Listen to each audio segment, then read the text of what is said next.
introduction, I will just take you guys to a small whiteboard that I made, and I would like start the entire story from there.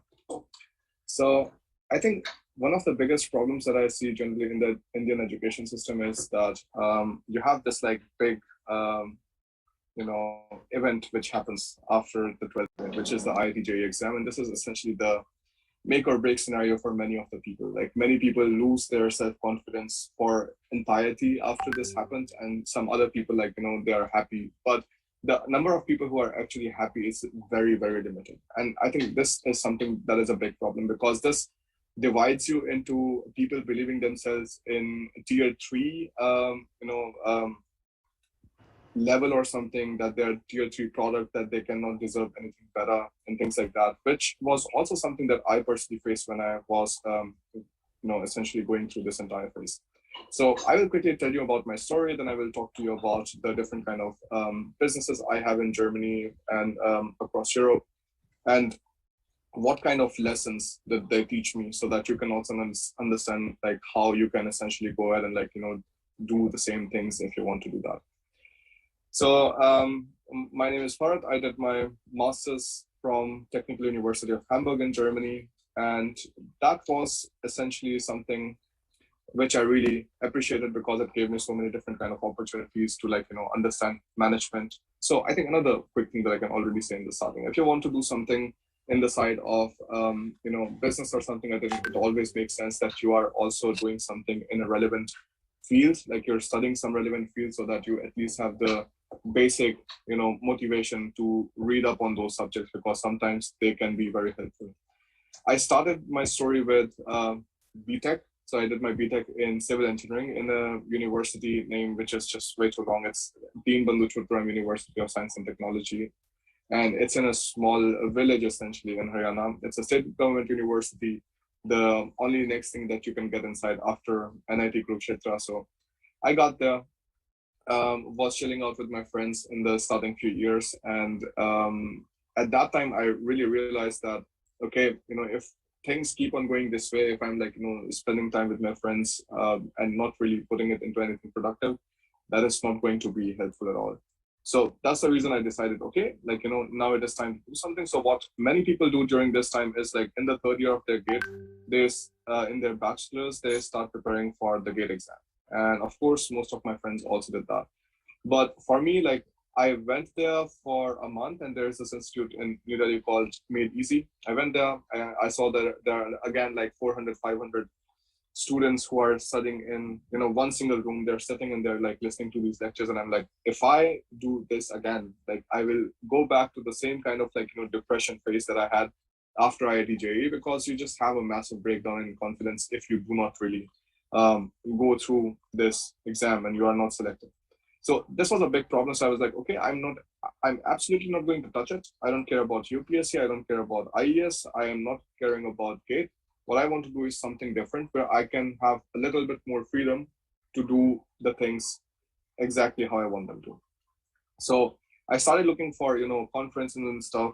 And I think in 2014, I found a very nice conference in Friedrichshafen, went there. It costed some money. I think it costed 2 lakh rupees or something. And my father was happy to sponsor me at that time.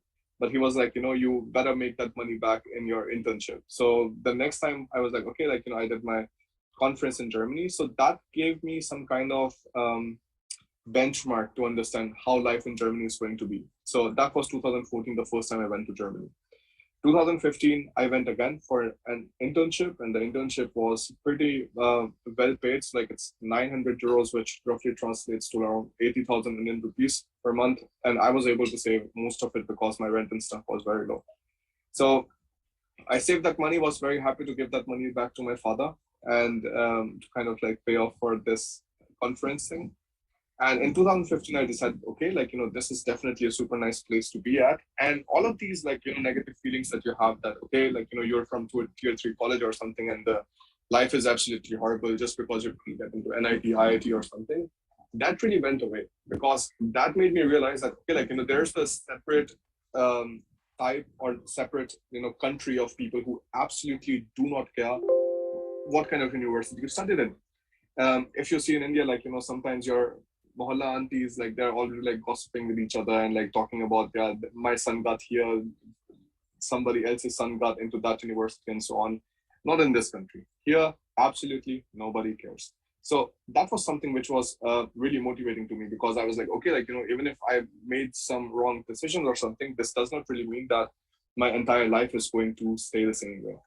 So in 2015, I decided now it's time to, like, start my studies in Germany. 2016, I went to Germany, and that was the time when I started my first master's. So my first master's was in 2016, which was called structural engineering. And this is something that you do right after your civil engineering. Most of the people, like, go towards that, and I was like, okay, I will also try to do that. And it was a German taught program. So not in English. You study your entire technical subjects and everything in German.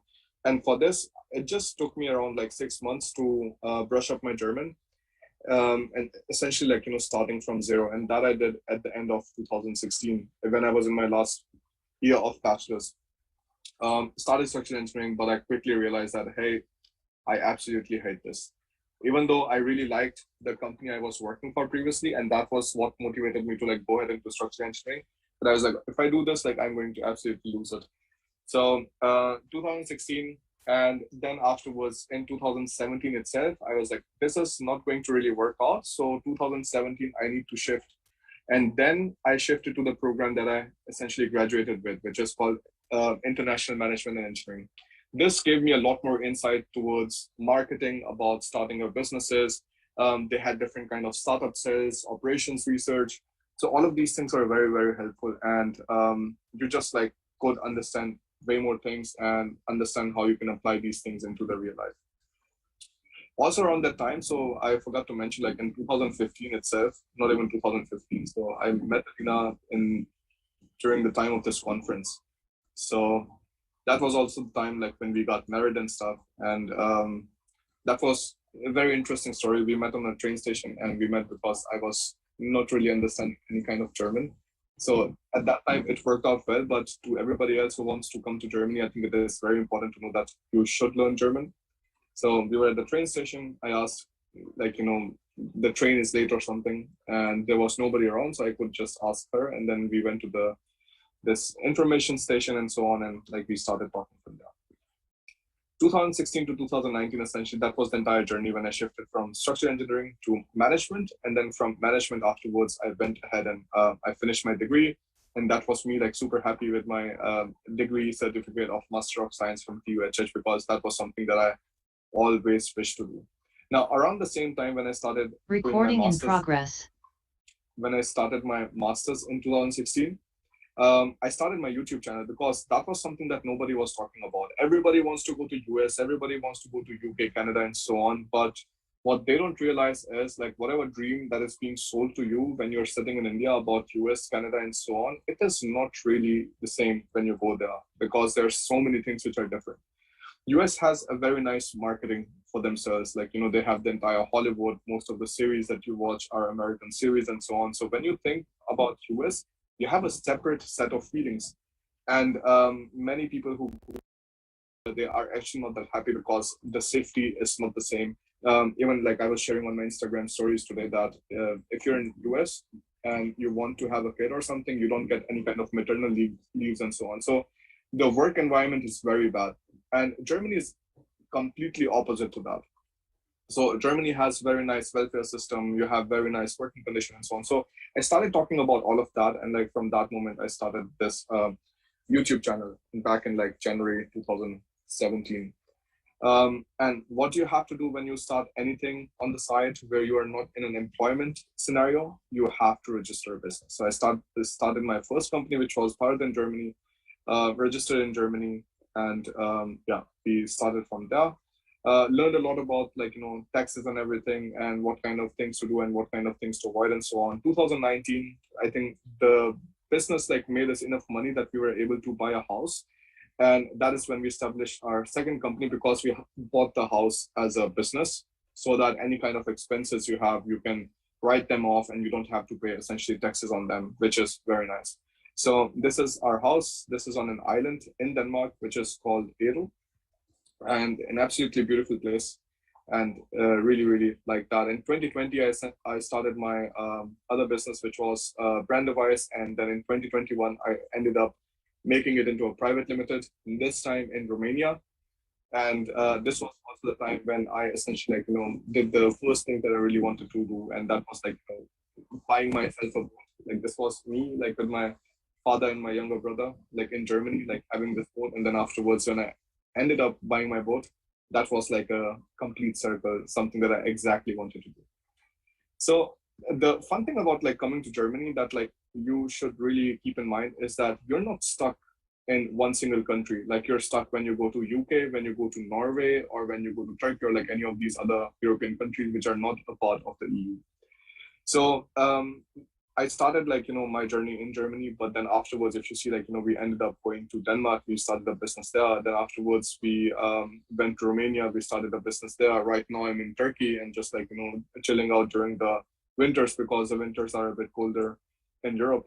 And all of this kind of freedom that you have to go from one taxation scenario to some other taxation scenario, you cannot do that very easily in US because the federal tax is going to be the same anyways, and then you have different kind of state taxes. But in Germany, you just have one national tax. Like in Europe anyways, in most of the countries in Europe, you just have one national tax. That's it. You pay that. And all of this allowed me to have like all of these different kind of businesses. So from Bharat in Germany, we branched out Big Academy. So Big Academy is a place where we have different kind of online courses for people who want to come to Germany, be it for studies or be it for a job. And you can find more details about it on my website directly on bharatingermany.com. So we help them from the moment they enroll in the course till the time their studies are done in Germany. So that is like one part of the business which started from Bharat in Germany. Then we have our rental business, which is Aero Diaries. So anybody who wants to come on this island and wants to stay, they book our Airbnb, stay there. It's nice. Then afterwards, Brand Device Consulting SRL. This is our marketing consulting company. And we have stockbrokers and some other insurance companies who we also consult with. Then we have a website called marryindenmark.com. So if you are an international couple, so if you're from India or any other country and your partner is from some other country, it is very difficult to get married in most of the European countries. So we realized this like pretty soon, and this was also this 2021 we also started marryindenmark.com, and this has been completely blowing up. We're getting a lot of clients, a lot of customers. We're able to help a lot of people out, and that also makes us very happy. And then we started another business, financegerman.com. So the main thing that you see is it hasn't been any year when we haven't expanded something or when I didn't work on something new. If you talk about myself in 2016, so when I came from India directly to Germany, I had no understanding of the German, taxation system, business system, and so on. But the only thing that I knew was if I want to do something, I have to talk to the lawyers, I have to talk to the tax consultants, I have to talk to somebody. And many people make this mistake. They think that everybody else is out there to get you. Everybody does not want to help you or something, but that is absolutely false. Once you start asking for help, one person or the other is going to definitely help you out, sometimes for money, sometimes for free. But as long as you see that is the right person to take help from, I absolutely have nothing against paying that person. I remember the time when I was starting Brand Device Consulting SRL. I had to take a business coach, and that business coach alone costed 5,000 euros, which is around 4 lakh rupees. So I paid him happily because whatever I paid him, I was able to make so much money back because I learned so many things from him. So, education is something that you should definitely always invest in. Even if it's your own business, you want to do something, you should definitely, take out some money and put it somewhere. So yeah, this course that we started, there we have live sessions and so on. And it is pretty much the best course available, or the best coaching / consultation available if you want to come to Germany. Nobody does it better than us.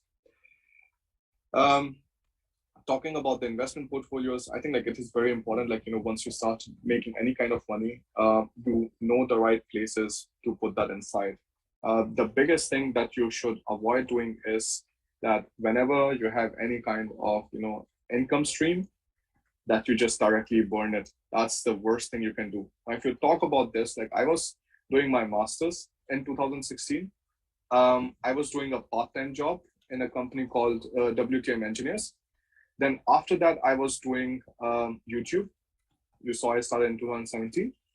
And then I was, working on the courses on Big Academy, taking care of the students and so on, taking appointments, all of these things. So I was doing all of these four things on the side. Whereas I know many people who feel like any of these one thing alone, that is the world to them. Like, they cannot do anything else just because they're doing one of these things. Just because you're doing YouTube, you think you cannot make your own online courses or something. Just because you're doing a part-time job and masters, you think, okay, like I cannot do anything else. And there are some students who would just do their, masters, and they would say, okay, this is it. My schedule is full. I cannot do anything else. And not just masters. I mean, like, even if it would be bachelor's, you should really think about like taking up some side things so that you can learn more things at the job that you want to do, or do, because most of the things like essentially start with a job. You need to have some kind of financial stability so that you can start building things on the side. The absolute worst mistake, I think, like the most horrible thing that you can do is just quit everything and just jump into your new venture. So when you start your new venture or something, the problem comes that you're always in a survival mode. So you think, how do I get the next money? How do I get the next euros? How do I get the next rupees and so on?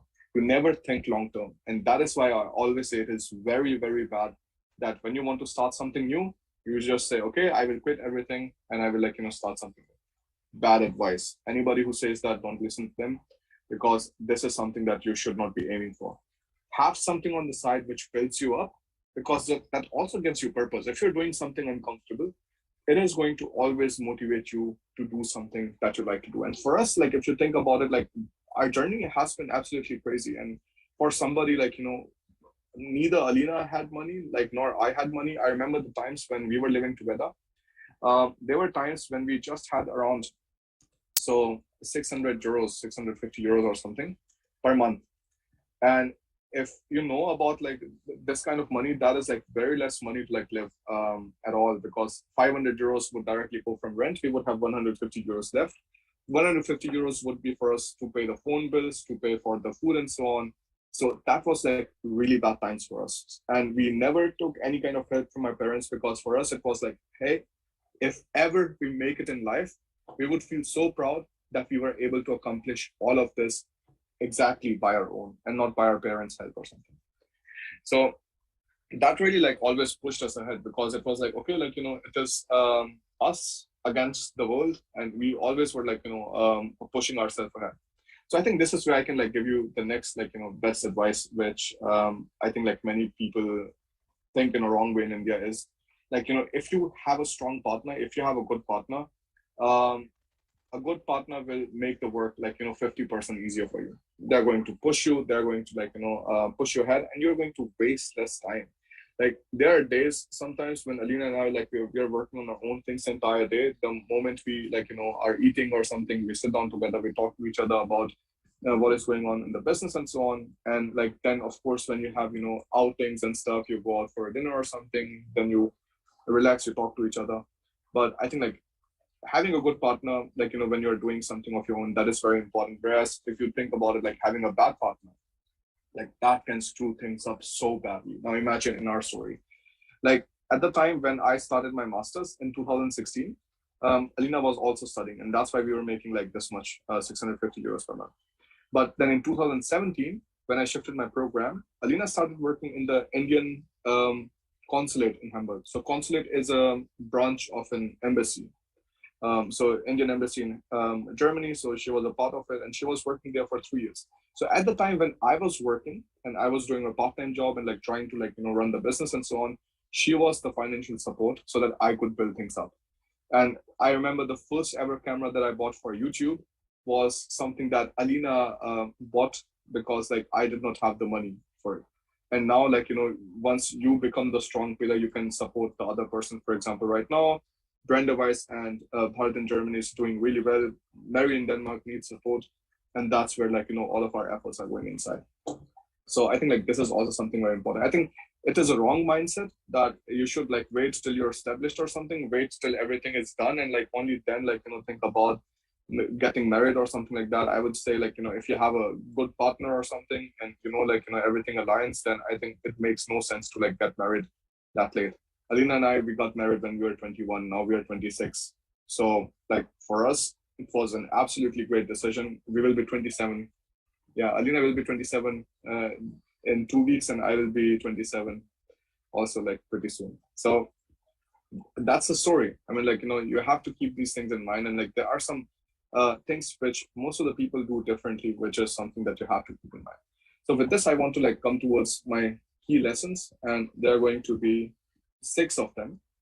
So the first thing that you should know is, in this day and age, it has never been easier to build something new, or just like start something of your own. Because of internet, you can do everything just from the comfort of your home. I mean, imagine about like YouTube.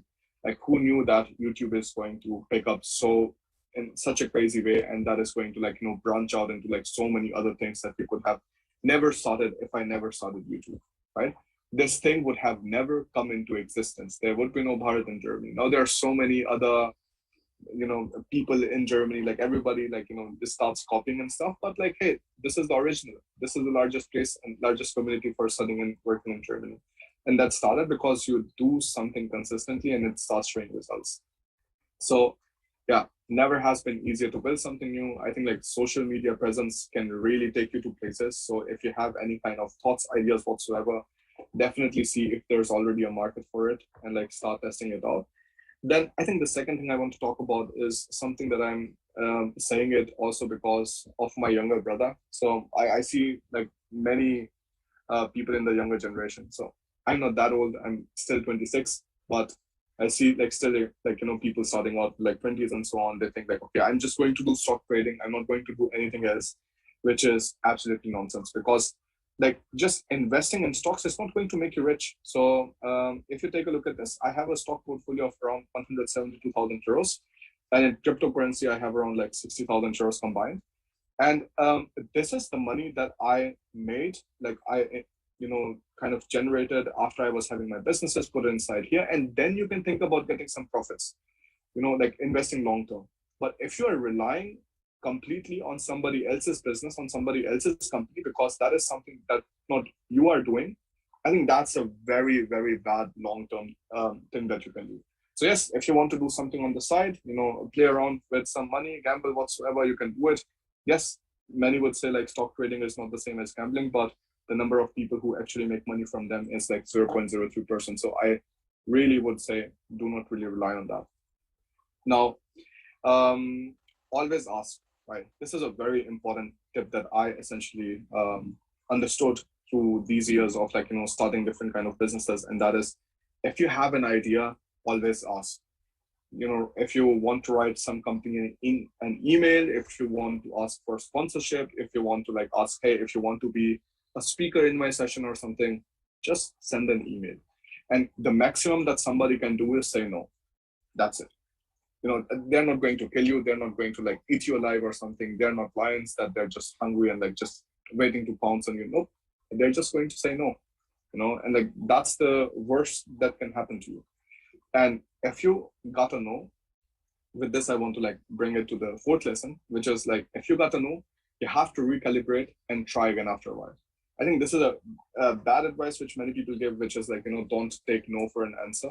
I think like that is not entirely correct, because you cannot keep on spamming somebody with the same kind of email or same kind of things over and over again. That will not work. That is just going to reduce your chances over and over again. If somebody like denied your request the first time and you send the exact same thing the second time, you're screwed. So be very careful that if you're like, trying to make some kind of partnerships, you're trying to reach out to people, you're trying to talk to some kind of businesses, you're trying to like, approach an employer, something like that, always try to recalibrate. If you have received a no, like, make things nice, see what he could be looking at. Always think from the other person's shoes, and then, write your proposal. And that is going to help you out.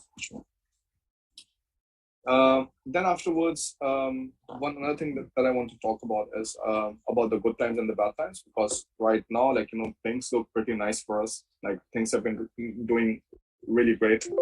And this is the phase that most of the businesses go through. So with this brand device consulting SRL, the only thing that I do is like I consult other businesses and see how to increase their sales.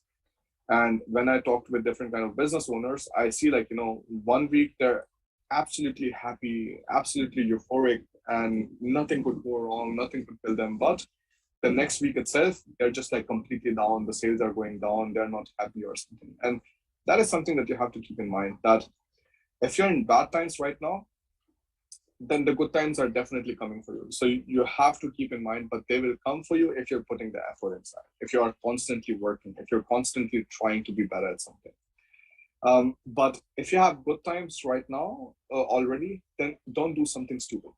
Because what happens many times is, as soon as you get comfortable, now imagine like we've built a lot of things for ourselves. Now, if we say, okay, like this is pretty much it, we are going to live like this for the rest of our lives. We don't need to like make any more businesses. We don't need to earn any more money or something. That would be a very stupid advice. So I would really say, okay, if you really want to like, keep your life in check, if you want to build something big, if you want to keep your momentum, it is very important to not be completely thrown off by a small incident, by a small event. So that is something you should keep in mind. Stay balanced, and remember that if you are having your good times right now, like, bad times can come. So you have to actively work to not do something stupid, which is going to screw everything up. That's that. And then afterwards, I think the sixth and the biggest thing that I want to share with you is that you do not have to invent the next Google, Amazon, or Facebook. You can also solve a smaller problem for the people and run a successful business with it. So I know that like many people understand, are very hyped up from the word entrepreneur, but like entrepreneur is a very simple word. Entrepreneur is the word which says, okay, if you're willing to take risk to make money, then you're an entrepreneur. And this is exactly how you have to see it as. You really don't have to like, go absolutely crazy with just inventing something which absolutely does not exist right now and will be the next technological advancement or something. Yes, if you can do it, absolutely go for it. I think you're going to make the life of so many people better. But if you don't have those kind of ideas, and if you still want to like, run your own business, start your own business and so on, you can still do it, but it is just going to be a bit smaller, right? So don't like really shy away from that. I think it is absolutely fine even if you start something smaller and you're able to like, do it successfully. Because the main thing is like most of the companies you see, like they do not really last more than 10 years. I think there's only like 1% companies which actually break the 10-year mark, which is, super interesting. So that's what I wanted to tell you. Like, if you want to like start something of your own, you don't really have to get worried about all of your previous setbacks, that you did not clear IIT JEE, or, you could not clear your GATE exam, you don't want to be an IES or something. And just because you do not want to do everything that your society wants you to do, you can still completely make a different path of your own. And that is absolutely fine. Like, as long as you're happy with this, you should do that. I think in India, there's a big problem again, which many students don't understand. Like for them, like, the parents' expectations, like supersedes their own expectations, when they have to remember that you will be living your life and not your parents. Your parents have lived their life. They have made the decisions that they wanted to. They have done the things that they wanted to. But it is very important right now that you actually focus on your life. You focus on what would be the better decisions for yourself. And if you have parents which are supportive, I think that's absolutely great. I think like every parent should support what the child is wanting to do, as long as they see some kind of reasonable sense to it. Like, if you are able to explain to your parents in a nice way, hey, this is the logic I see in doing what I'm trying to do. I think that would be nice, like if they support you. But if they're not able to support you, I think it is very important that you try to live your own life. And you cannot live your own life if you're still, living on your parents' money. So I think I also find those people absolutely ridiculous to say, okay, like, my parents are not supporting me and I'm living, I want to do this and that, but then turns out they're living off of their parents' money. I think that's absolutely stupid. Get independent, because as long as you're living on your parents' money, of course they have a say in whatever you want to do. So find a job for yourself, find some kind of like, part-time job whatsoever, even if you're in your bachelor's, even if you're in India, do something on the side so that you have the independence of building something of your own. Now, For me, all of that came by going to Germany, being proficient in German. Right now, I have native German proficiency, and that is the reason why I could build, Brandewise Consulting SRL, and I could get so many German clients working with me. But if I wouldn't have that, if I wouldn't have taken this like completely separate path, it would just not be possible. So with this, I think I wanted to end this talk right here, because I think like I do not want to waste too much time. And I think this pretty much like, gets the point across. If you have any kind of questions whatsoever, you can give me today's reference, like put in the title, like, today's event or something, and then you can drop me an email at bharat@bharatingermany.com. If you're interested in studying in Germany or something, you can also check out my website, bharatingermany.com. That was pretty much it from my side. All right, so that was truly inspiring. I loved it. I was truly inspired by the part about you and your wife, and the way you highlighted about Indian parents' expectations and stuff like that. Not a lot of people put a light on that, so it was truly inspiring. And so since today we are a little short on time, we'll be only taking 2 questions, and I'll be reading the first one now. How practical is it for the average middle class Indian to actually get into entrepreneurship into Germany? Mm-hmm. So I was an average middle class Indian. My father, he was a scientist in CCSHAU in Hisar, and you know that as a scientist you do not really make so much money. Then he started working as a professor.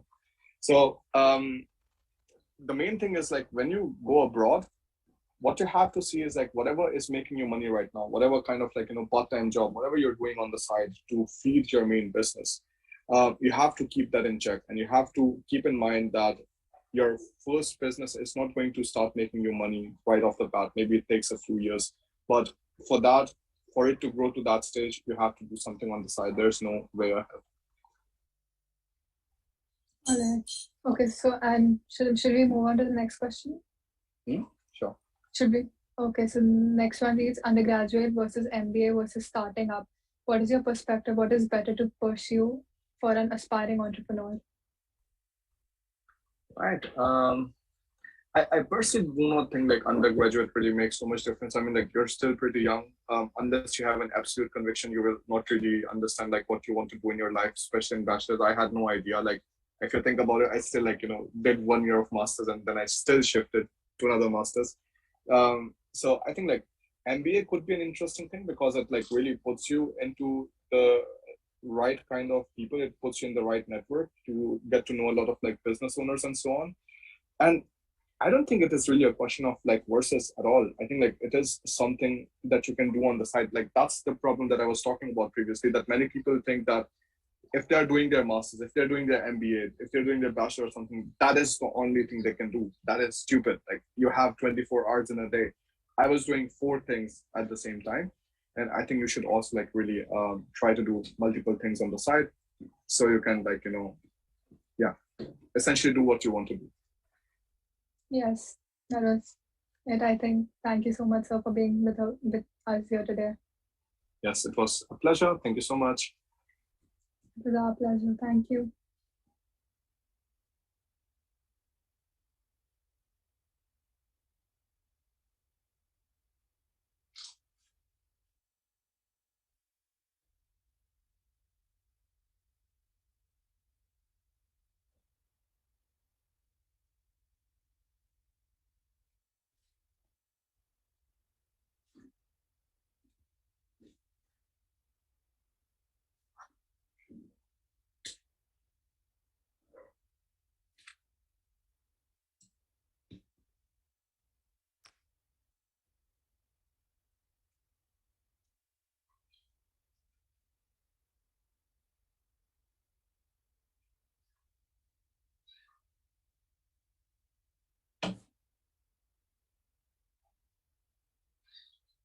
All right, so that was Mr. Chaudhary for today. Our next speaker is Mr. Shravan Tiku. Being a product manager by profession, he is also an entrepreneur, a speaker, a mentor, and a storyteller. In the last 6 years of being a product manager, he has worked in many industries in the startup ecosystem, including Flipkart, Blackbug, TimesGroup, Udyreka, and is also currently working at Byju's. He believes in the concept of collective conscious, meaning if you contribute back to the ecosystem and help it grow, it will contribute back and help you grow as a network effect. Not only does he help startups grow and build user-centric products with immense adoption, but he also mentors product enthusiasts on learning the fundamentals of product mindset and growth mindset. We're so glad to have you on board, sir. The floor is now yours. Awesome. Awesome. Thank you very much, guys. First of all, it's an honor speaking to all of you. I always go back to my college years whenever I kind of listen to all of you budding entrepreneurs and all of the people who have so amazing ideas. But yeah, the topic today is something very close to my heart, and it is very similar to what I do. Even though I work as a principal product manager, I work as a PM. And why do PMs have a very close overlap on entrepreneurship, and why do they effectively build those kind of structures? So let me just be very fundamental in my approach, and let's keep it very simple for everybody to understand. Sabse pehle, what is an entrepreneur? Who is an entrepreneur, right? Let's answer that question first, and then we will effectively move into the aspect of how do you build a great mindset to build a great company or launch a great product or effectively add value to people, right? Think of it like this, right? I'll give you a very simple example. Go back 15 years in your life, right? And whenever you wanted to do a train ticket, right? What was the approach that you used to take? So you guys used to kind of wake up in the morning, or your father used to wake up in the morning. He used to go to the train station, then effectively start staying in a line. And after that, maybe after staying in a line, he used to get a ticket, didn't used to get a ticket. And it was a very pathetic experience, right? Very, very poor experience, right?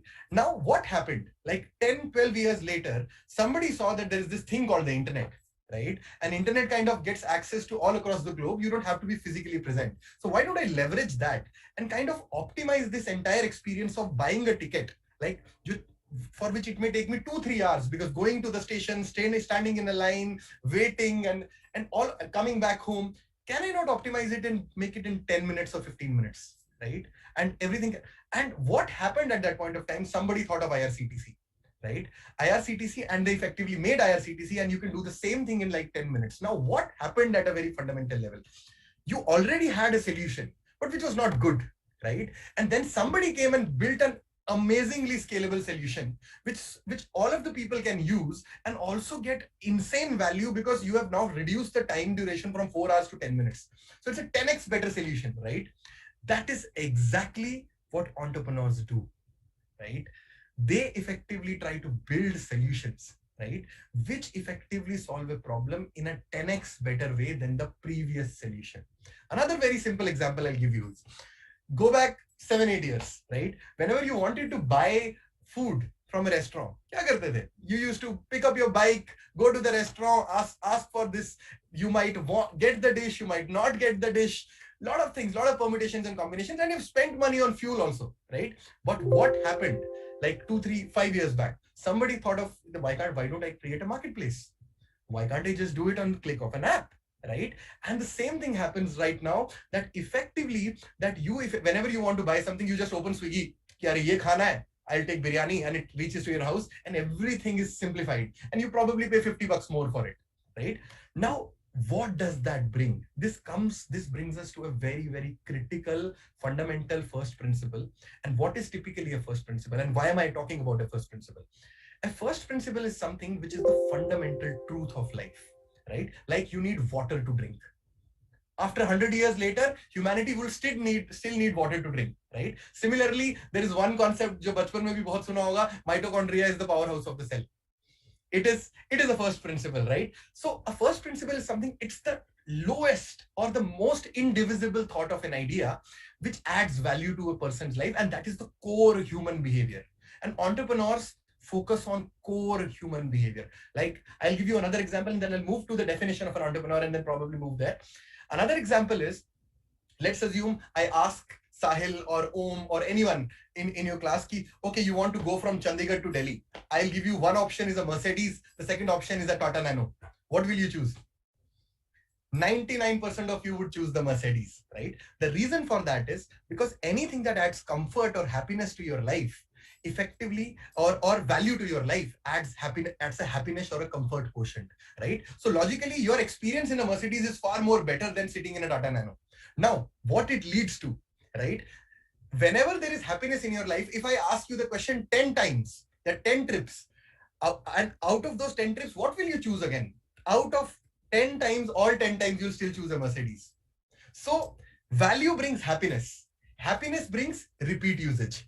And that's why entrepreneurs keep talking about why don't we build on organic retention? People should come back on our app. But it's a first principle. Tum khush ho, so you will use the same service which everybody is using, right? So logically, if we tie these two first principles, what does it come to? Value brings repeat usage. Value brings happiness. Happiness brings repeat usage. Value brings repeat usage, right? Now that's a core principle of developing an app, right? So an entrepreneur is a guy who effectively looks at a problem, sees the solution of the problem, and sees that there are gaps in the satisfaction coefficient of a problem, and tries to improve that problem in a 10x better way. And if the problem truly improves, then all of you guys, because it's improving something in your life, it's improving a happiness quotient, you'll start using it.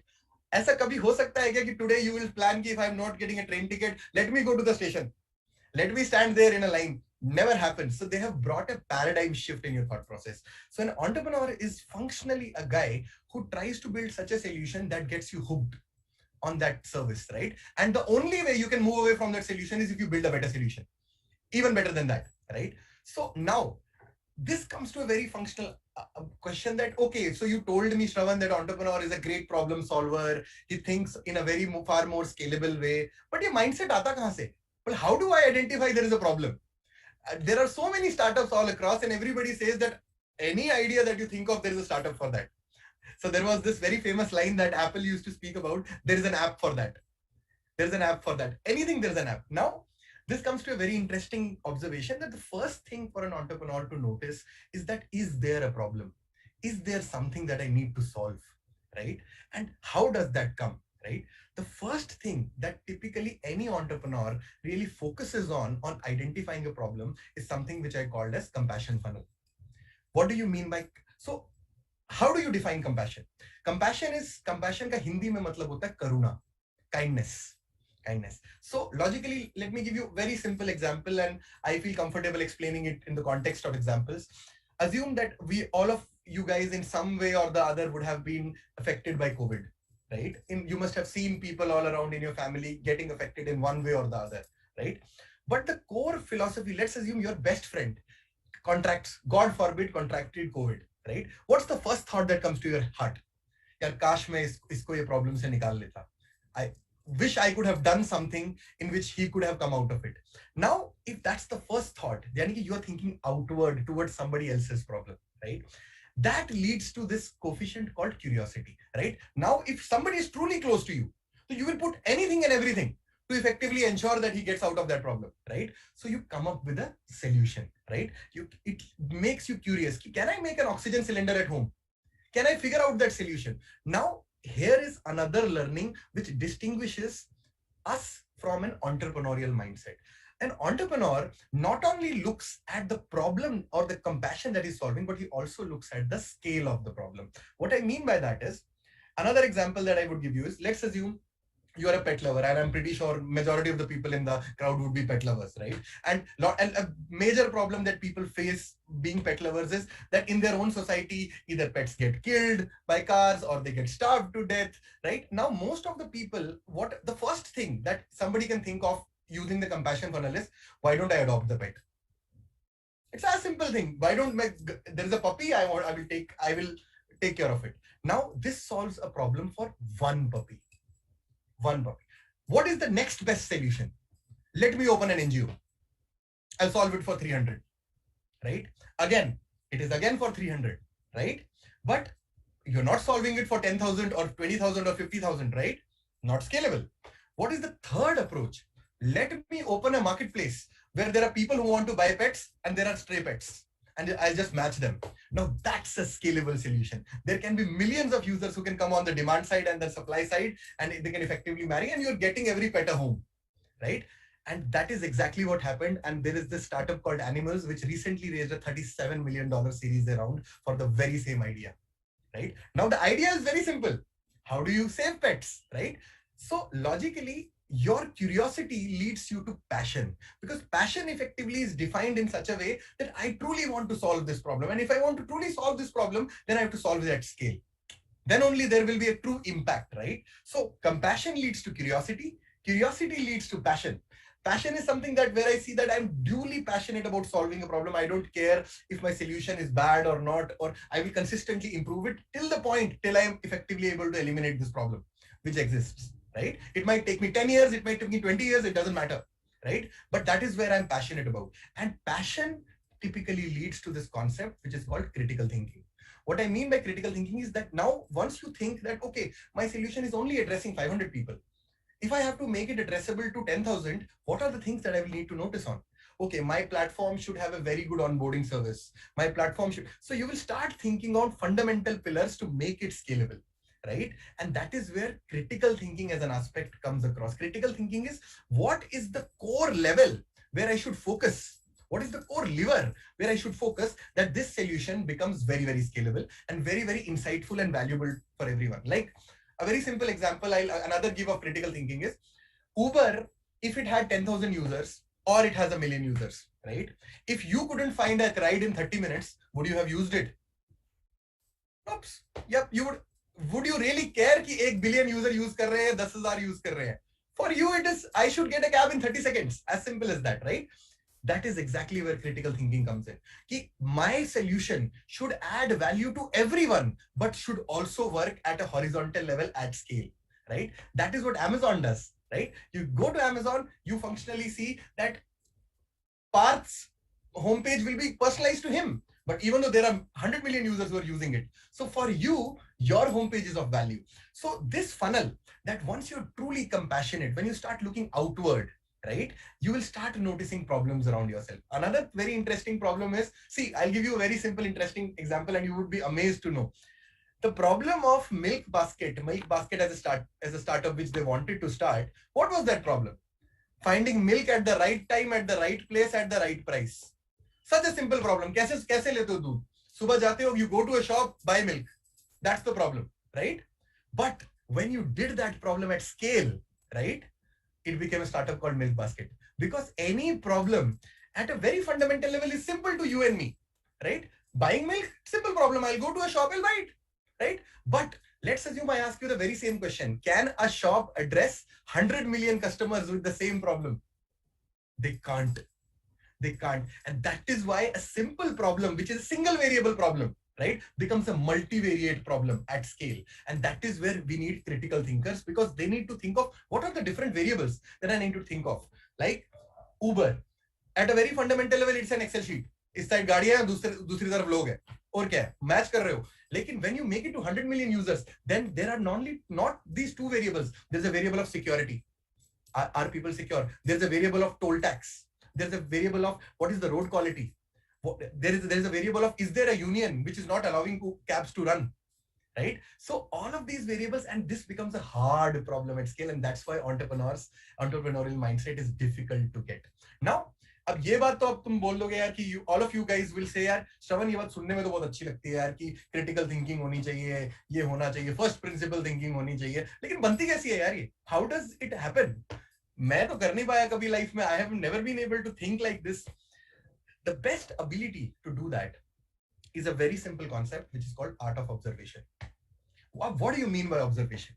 Observation doesn't mean that I am speaking and you're observing me, or my words which you are looking at. Oh, Shravan is speaking so good words, so I am observing कि उसका mindset क्या होगा. Observation is also the body language of the user. Like I'll give you a very simple example.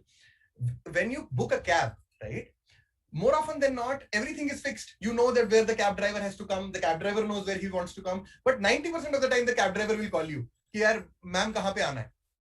Ma'am कहाँ पे आना है मुझे? और वो कितना hassle वाला experience है तुम्हारे लिए. अरे यार मैप पे तो दिख रहा है आपको. It is there on the map.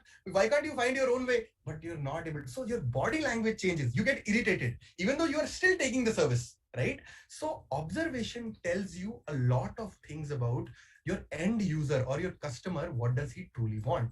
Is he really happy with that service or not? Right?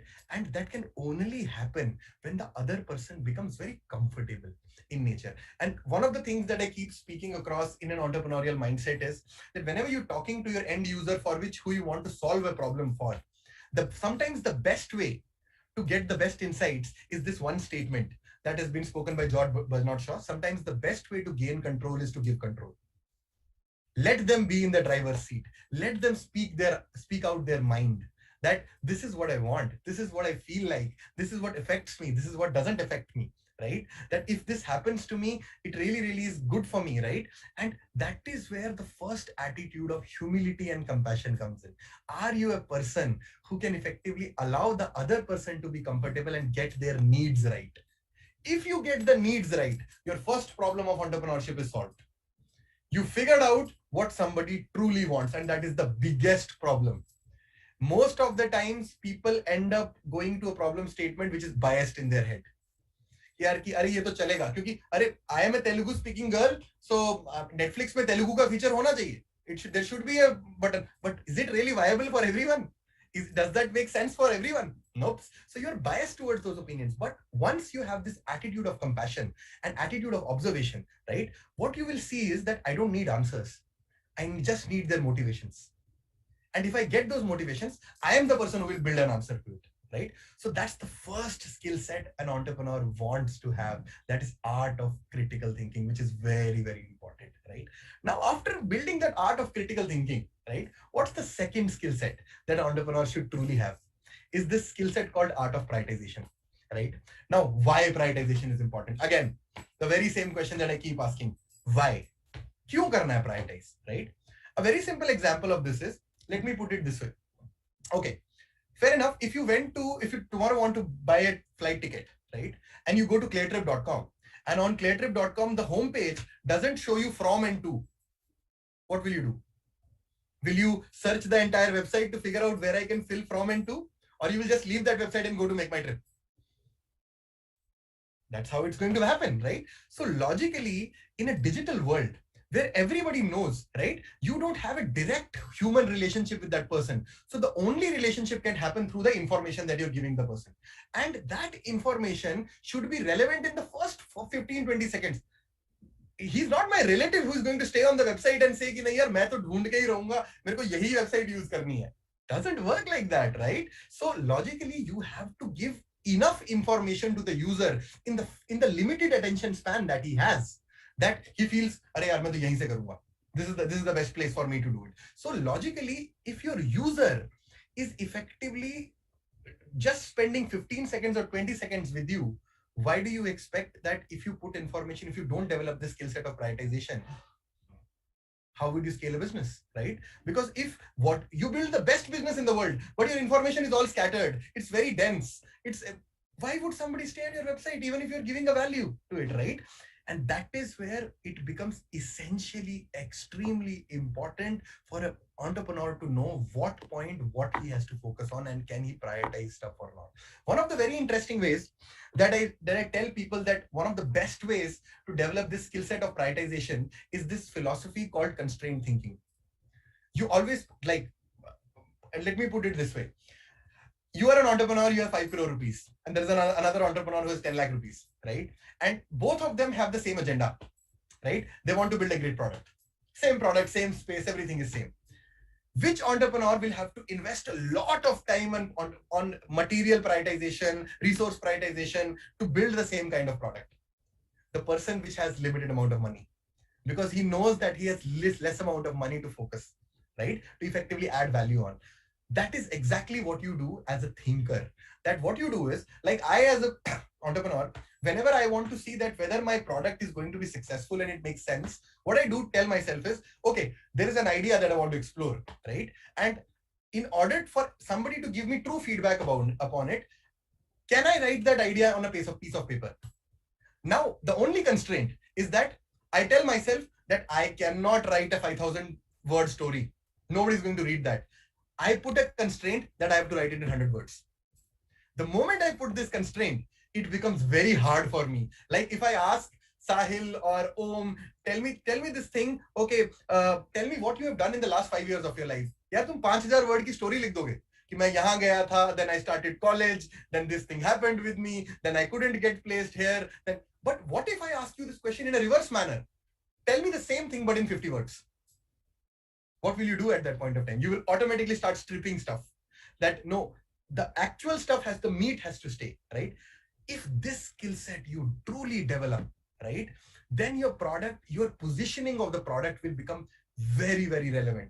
A very, very concurrent example of this is when airline websites figured out the best UI is from and to. right? Everybody uses the same UI. Have you ever seen going to Make My Trip, Ease My Trip, any website? सब जगह एक ही चीज दिखती है, from and to, because they figured out that's the best information structure that you can give for most value to the users, right? That is the second skill set. It becomes essentially extremely important to develop the art of prioritization, because it makes you a better thinker. It makes you strip down those things, those information which should not stay in your head. Like another example is that you think of what is your head? Your head is like a limited memory mobile phone. You don't remember everything. What do you remember? If I ask all of you that what are the core incidents that you remember in your life, they will be either the highs or the lows, right? कि अरे मेरी नौकरी लग गई तो मैं बहुत खुश हूँ, या फिर अरे यार मैं फायर हो गया था तो I'm feeling bad about it, right? So if your head is a limited memory mobile phone, so you should only keep those information in your head which makes sense to the user as an entrepreneur, right? कि अरे यार मुझे इस चीज पे काम करना, I have to work on retention, I have to work on this particular focus, right?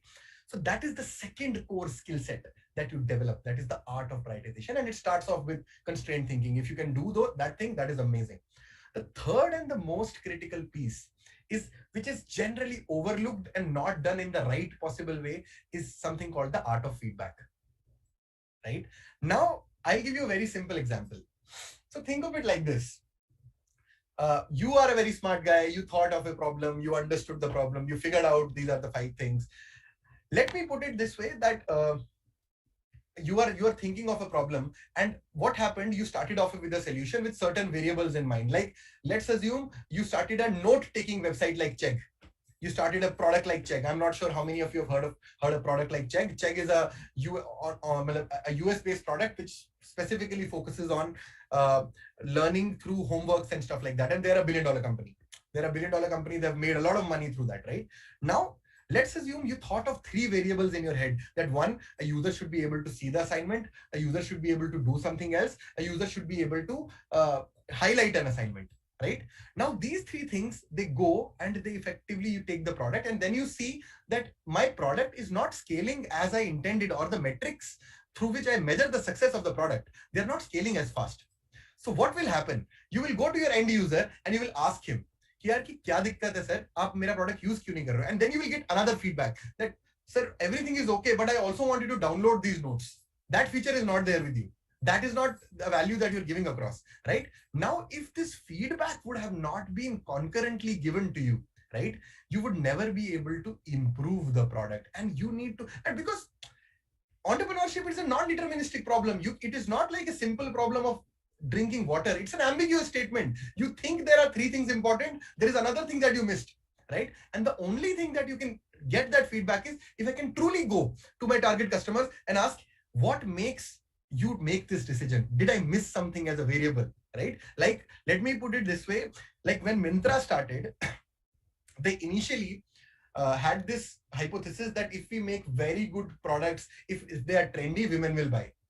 Slowly and steadily, what happened over time, what they realized is that fitting is also a variable that women look into, right? How it will look on me, not just how beautiful it is, how it would look on me. And they built a feature for that, that specifically how I will look. Same thing with Lenskart. They started off by selling goggles, and eventually they realized कि हर एक का चेहरा तो अलग होता है यार, किसी पे कुछ अच्छा लगता है, किसी पे अच्छा नहीं लगता, right? And if I build that kind of a value, अब ये कहां से आया? ऐसा नहीं था कि they were God, they figured out कि अरे यार ये तो होना चाहिए. This actually came through feedback. They asked people that, why are you not using my product? Why are you not using it in such a way that I want you to use it, right? And that is when you consistently have to get feedback again and again. Now, feedback has 2 policies. The first policy that typically happens in our life is where I tell most entrepreneurs to stay away from it. This is this interesting thing which is called confirmation bias. What is confirmation bias? Confirmation bias ये होते कितने लोग हैं यहाँ पे, I'm sure everybody of you know कि जिनको बचपन में बोला गया है कि IIT के लिए पढ़ाई करो, IIT हो जाएगा, तुम्हारा जीवन बदल जाएगा. ऐसा होता है ना, सबको बोलते हैं कि अरे IIT जाओ सर 1 करोड़ का पैकेज लग जाएगा. ऐसा बोलते हैं ना. So this is something that you call as confirmation bias. That if 100 people are speaking the same thing, doesn't make it right.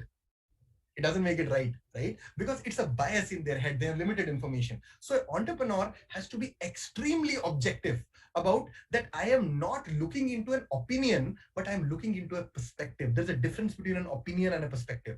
Opinion का मतलब होता है कि I'm making an opinion. You can never do this. You can never do that, right? Perspective is why would I not be able to do this? It has a lot of focus on why, right? Like another example that I'll give you is it's a very interesting thing. मेरे साथ तो बहुत बार हुआ है कि my mother will come and say कि श्रवण ये अंगूठी पहन लो तुम्हें गुस्सा आना बंद हो जाएगा. So now this truly happens, right? A lot of people speak about this, but a true entrepreneur there are two aspects to it. Either somebody would say, हाँ बिल्कुल होगा. Yes, I agree to it. Or somebody would say, अरे यार क्या बात कर रहे हो? This is all superstition. This doesn't work that way. Both of the approaches are wrong.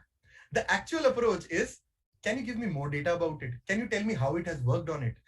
The Socratic method, where you keep asking why it is happening, so that you can eliminate bias from your feedback, right?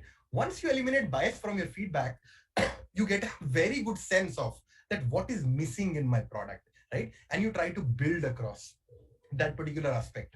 Now, feedback can be collected in multiple ways. One of the things that works with me is that one of the best ways to get feedback is humor. If you are very humorous as an entrepreneur, right? Because it builds that ability of leadership, right? And anybody would be able to, because you have to, if you really want to become a great entrepreneur, you have to be very accessible to your users. Extremely accessible to your users, right? Because they should be very comfortable in telling you, "Kyare mujhe ye acha nahi laga, ye acha laga." And that can only happen. Like, I'll give you a very simple example. There's a professor in college, or there's a friend who you really admire, for example, right? And that person is very serious in his nature. So whenever you will go, you will start thinking about, "Main karu ye baat ki nahi karu? Will I look idiotic in front of that person?" But if the other person is very accessible and you can talk to him, then you will open your heart across, right? And this is what I want. This is where I feel there's a problem, right? And that is where humor helps a lot, right? That makes, now these three things, the art of critical thinking, the art of prioritization, and the art of feedback, it is like a loop. You come up with ideas, you critically analyze those ideas, you prioritize those ideas, you take it to the market, get feedback, repeat it. It's like a loop. It goes on till a point where after 70 people out of 100 people say, wow, boss, it's an amazing product, right? You built an amazing company, you built an amazing thing, right? And this is the agenda that most entrepreneurs have. This jargonous word which they keep talking about is something called product market fit. That my product is such that it addresses the needs of the market. It comes from this fundamental philosophy. What is product market fit? यार कि मैंने इतना अच्छा product बना लिया है कि लोगों को अच्छा लग रहा है use करने में. They're feeling happy about it, right? And that can only happen when I'm truly looking at the right problem. I'm truly prioritizing the things that the user needs, and I'm truly taking honest feedback, not taking it on my ego. It takes you one level deeper. So a great entrepreneurial mindset comes from compassion. Second, very high critical thinking. Third, very high humility coefficient, that you are receptive to any kind of feedback. And if you consistently keep doing it, now you will automatically see there's a shift in your thinking. After 6 months, you'll start feeling, wow, I was not a thinker like this.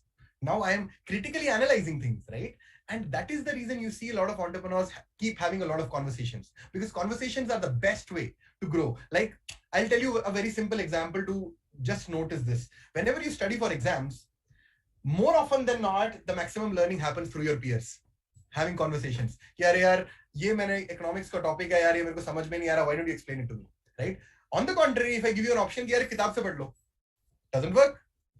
It happens less, right? So conversations are the best way, and conversations tell you a lot about human behavior. So entrepreneurs are functionally a cornerstone of human behavior. If I truly identify human behavior, what ticks, what doesn't, I will be able to come up with a very good hypothesis and build a great product, right? So always, whenever you think of entrepreneurship, keep these three things in your mind. Am I compassionate? Am I truly humble? Am I enough understanding that I'm giving depth on why should I solve this problem? Second, am I giving enough importance to prioritization? Am I truly giving the user 80% value in the most limited possible time, so that he's happy? He realizes in the first 30 seconds of using the product, oh wow, this is what I want to do. And the third thing is is the company is the product team or is the complete team so compassionate and humble and down to earth, then they're receptive to any kind of feedback. If they're receptive to any kind of feedback, then logically that you will be able to build a great product. The philosophy comes from this philosophy that if you truly want to become an entrepreneur, the only characteristics that you need to have is perseverance. And perseverance can only come when you are truly focused on solving the problem. You don't care what the feedback is. You just take it as a valuable thing and try to improve the product because your passion is something so that you are not worried about the outcome. You're just worried about the process. Like an example that I keep giving is, let's assume you like cooking, right? And so you don't cook just because after you're cooking somebody says, "Bhai kya khana banaya Roshni, tumne to bahut hi acha khana bana diya." You cook because you like the process of cooking. You like it, right? If you truly like cooking, na, even if you make bad food, na, you'll improve next time. It's not like kisi ki आवाज अच्छी नहीं होती तो गाना गाना छोड़ देता है. Because he likes that process. So passion is something in which gives you happiness in the process. Not necessarily outcome is a byproduct. So that's the mindset an entrepreneur should build. That if I'm truly loyal to the problem, truly want to solve it and truly want to drive that impact, then rest of the things, the scale, everything will automatically get figured out and you will effectively be able to build a great company which kind of lasts for a huge time. So that's I think that's the smallest bit that I wanted to talk about currently from an entrepreneurial mindset. Yeah. Thank you. So that was amazing. I think like we learned a lot today from you. Thank you very much. So we'll move on to questions. Yeah. All right, so I'll read the first question. Yeah. Okay, so you spoke about observations. Yeah. How do we as students become a better observer? Yeah. So the best way to become a better observer is a very simple way. That are you listening more? Are you just listening more? See, the problem most people face of not becoming an observer is the fundamental problem that you don't have enough depth. Because if somebody cites, most of the people, why don't they observe? Why don't they, like typically if I tell you, ki, Roshni, you're not good at something, the first thing that you will do is you will respond back. Nahi, uska reason to ye hai, ye isliye nahi ho raha tha, ye isliye nahi ho raha tha. But will you stand back and listen? Ki, haan yaar, koi mujhe bol raha hai, can I internalize that? Can I receive that? And that can only come when you have a very lower sense of ego. ठीक है यार, गलत कर रहा हूँ, improve करूँगा, कोई दिक्कत नहीं. And I will listen to my audience more, make them comfortable to say even the worst things or the good things, right? And consistently you develop that ability that you will be someone who everybody will confide in. कि नहीं यार, इससे बात करके अच्छा लगता है. She gives honest opinions or he gives honest opinions, right? And the best way is that make the other person comfortable. One of the best ways, develop a sense of humor. हंसो, हंसना किसी को बुरा नहीं लगता. जब लोग हंसेंगे ना, they will give you the best feedback and the best observations will happen. What makes somebody tick, what doesn't make somebody tick. So develop a very strong sense of humor. Try to be as humble as possible and try to listen more. ये तीन चीजें कर लोगे ना, मतलब you will develop a very strong sense of observation. Yeah, to listen more, yes. Yeah. Okay. The next question, if we may. So it reads, how hard is it to be an entrepreneur in India? What is your perspective in terms of being an entrepreneur in India? Sure. So I think it is definitely difficult in that sense. Most people think that entrepreneurship in India is difficult because there is not enough resources or there will not be enough people to fund them across. The reason this is the wrong approach of thinking is that you have already reached to a solution space.